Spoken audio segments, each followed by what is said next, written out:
മാംഗല്യമണിനിഭം.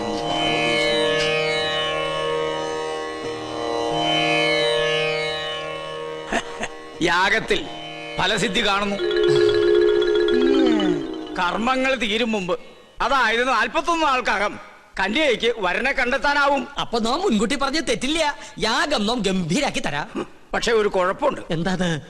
യാഗത്തിന്റെ വിജയസാധ്യത അതിന് നേതൃത്വം കൊടുക്കുന്ന കർമ്മിയുടെ ദേവപ്രീതിക്കനുസരിച്ചായിരിക്കും. ദേവപ്രീതി നമുക്ക് വളരെ കൂടുതലാ. അത് തിരുമേനിക്ക് നോക്കിയാ അറിയാൻ പറ്റും. നോക്കാം.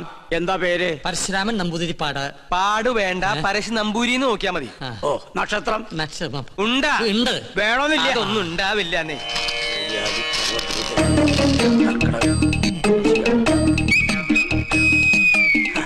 തിരുമേനിക്ക് എനിക്ക് ദേവപ്രീതി അശേഷം.